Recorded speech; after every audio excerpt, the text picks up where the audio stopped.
What's going on, guys? Alec here from Oz Fury Gaming.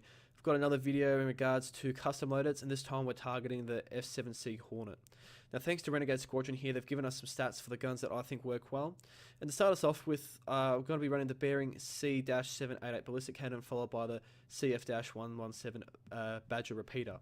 Now, the reason why I've chosen these is basically I designed a ship with the loadout in regards to running PU. So for the missiles guys there as well, I like to run Rattlers. I've got the size 1s there, but I'd actually trade out those size 1 missiles and put in a size 2. Now, one thing to note too is when you have all 3 guns, you've actually got to play with the selection there for your weapon groups. So basically what I've done here is I've got all 3 guns on one, and then I've got the ballistic cannon on top. So I'm a bit torn between if you go fixed mount or gimbal mount, but I think in the end gimbal mount works better for the Hornet. It is a slower vehicle in comparison to all the other fighters for its same size, and it just tracks targets better. I just have this inkling feeling that if you go fixed mount that you'd be alright against something such as a Cutlass or whatever, because you do more damage, but if you have a Gladius or something like that, you will struggle, especially against really skilled pilots. Now, I'm not the most skilled pilot in a Hornet, so you guys can prove me wrong, but the reason why I like to run the ballistic cannon on top, guys, regardless of what you decide to run on the wings, is it has a high explosive round. So not only does it do a great amount of damage, but will distort the flight pattern of any small ship, such as a Gladius, 350R, or Aurora, all those sort of ships. All the way pretty much up to a Sabre even will get distorted by it. So it hits hard, and also too is fairly accurate from about 1,000 meters closer. It has an excessive range, but it doesn't seem to always hold up. So the beast right there, guys, like I said, I'm not quite sure what would work better. It depends on your play style, because every single gun is a different play style. But being that you've got a ballistic weapon up on top, which is your main damage dealer, I definitely recommend either the Panther repeaters, which are the size 3 variants of the Badger repeaters, or these Badger repeaters with S3 gimbals. The major advantage of running the Badgers is you will consume less power, so you won't be getting so hot when the full item 2.0 comes into play for Alpha 3.0. So as we can see, we're tracing down this Singer, which is an M50 Interceptor boss, or like elite. And I would feel, as we'll see later on, that the Hornet doesn't quite keep up with smaller vessels such as these. So obviously an M50 is not going to be doing a huge amount of damage. You'd be worrying more about Cutlasses, your Gladius 350Rs, that sort of stuff when the PU comes into play. But still, I think it's good to be able to track targets better. So as we can see, that the Rattler helped us finish it off, and that's really why I like the Rattlers. They don't probably do a huge amount of damage to bigger vessels, but for small targets, it definitely tracks the best out of any missile that I use for size 2. Now, size 3 missiles, in my opinion, are, especially on a vessel like this, where you can only probably carry 2 of them, a bit underwhelming for the ship, and I think definitely running the size 2s, having more size 2s is better, because missiles can be dodged fairly easily if you know what you're doing. So as we can see here, we just finished off that Sabre pretty quickly, and we've got a Cutlass here.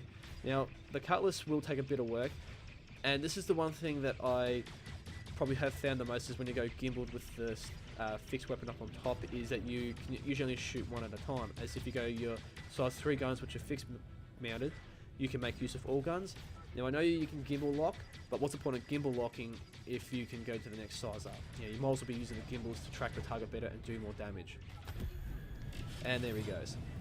So here's the damage difference between the Badger and the Panther repeater. As we can see, there is quite a large significant difference between the 2 guns in regards to damage. So these guns alone aren't the only choice. The other choice is definitely a Mantis GT 220. But being a ballistic gun as well, it means once you run out of ammunition, which you do very quickly in the Mantis, you will find yourself in a lot of trouble. So here we have the Panther repeaters, guys, showing off the same thing. I'm going to be devoting a fair bit of time to the Hornet, because it is the poster boy for Star Citizen, and I really would like to show off what it can do.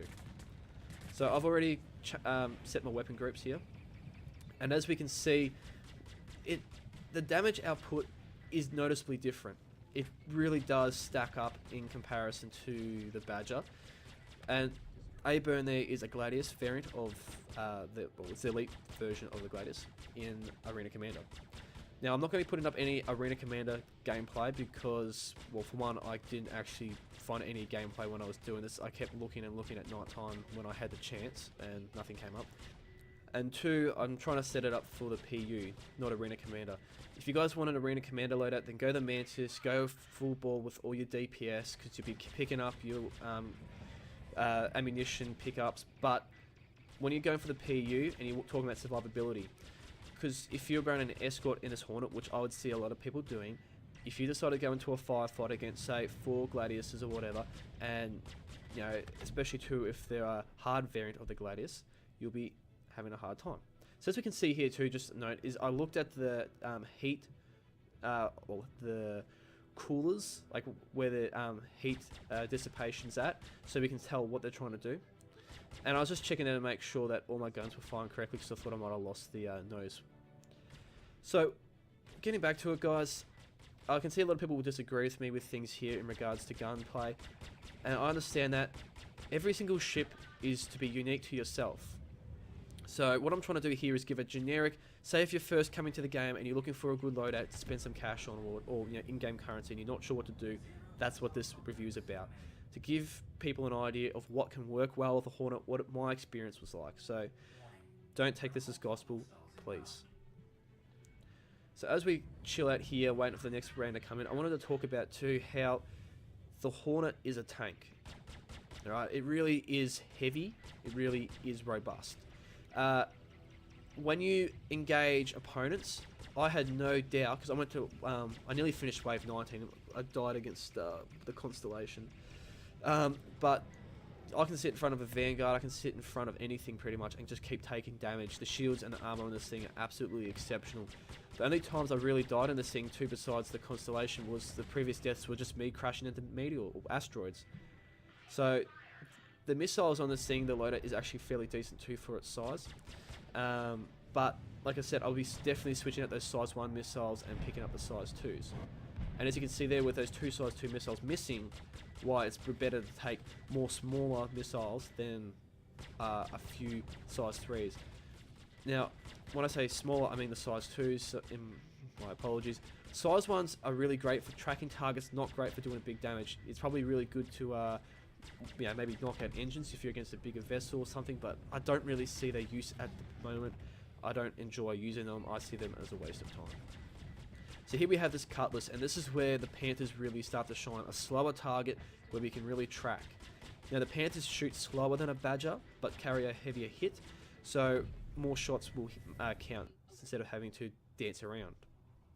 Now here we have the Mantis. Yep. The thing does shred. Okay, within, as we were seeing before with the different damage, the guns will do more damage within the first 20 to 60 seconds than a Panther. So if you are after a quick dissipation of enemies, then yeah, a Mantis is the way to go. So if you're doing just short escorts, I would recommend them. Against any target, these things will do huge damage.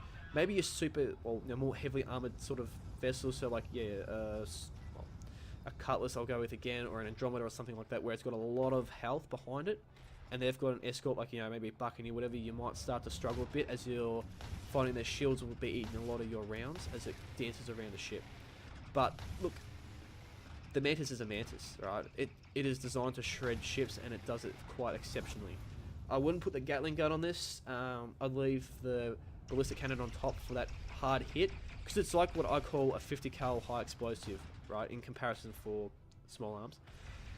From a long distance, it can do big damage, and up close, it's just more or less a big, like, you know, a single slug shotgun. Also, too, distorting flight patterns makes them easy target to just shred guys, so that's one advantage. Now, the disadvantage of the Mantis setup, again, like I'll say, is you're a ballistic weapon, so you will eventually run out of ammo if you're in the PU and you can't get to a station to rearm. And obviously, if you're in the middle of a firefight, it's kind of hard to do that, because I don't think the guys who you're escorting will appreciate that 10-minute or whatever time you've gone to refuel and rearm. The other disadvantage is you do have a wind-up, as the Panthers will start firing instantly, so you can do burst damage. As we can see here, I'm showing the point that when you try and do burst damage with the Mantis, it doesn't work. You've basically got to keep firing and tracking targets. So the Mantis will burn through a fair bit of ammo too, very quickly when you're doing that. So as we can see there, we're taking a bit of damage, and the shields on the Hornet just laugh at these small ships. So that's just the bonus of it. Now we've got a Gladius here that we're chasing down, and the Gladius really just gets completely outclassed by this vessel. It's no matter what guns you have on it, the Gladius will always lose just firepower to firepower. There's nothing the Gladius can do about it. So here we have the ye old Sabre. The Sabre's after us, fighter missile. It's got our shields sort of looking a bit sad, but we'll be right because we've got a ballistic cannon up on top. It's nothing really to worry about because the armor on this thing too is quite exceptional. So as we come towards the conclusion of the video, guys, we'll have a Cutlass here with the Mantis, and I just want to leave a final note saying that I hope you guys got something out of it. Alright, I do these videos for you guys and for people who aren't quite aware of ships. I've seen a lot of comments in Spectrum on the forums asking, does this gun work, what's this gun like? And I thought, you know what, let's actually get some videos happening about what it looks like and experiences that I've had. Now, I've spent probably about 3 hours with all the various setups and flying the Hornet, so not a huge amount of time, but I've had some. And I just want you guys to understand that my word's not gospel. So with that being said, I hope you enjoyed the video. I hope you enjoy all the different loadouts and different things that I've been playing with. Subscribe if you want to see more, and leave a like if you enjoyed the video. Dislike obviously if you didn't like it, and leave a comment if you want to talk about what I've done and got your own ideas about it. I hope to catch you guys in the verse. Toodaloo!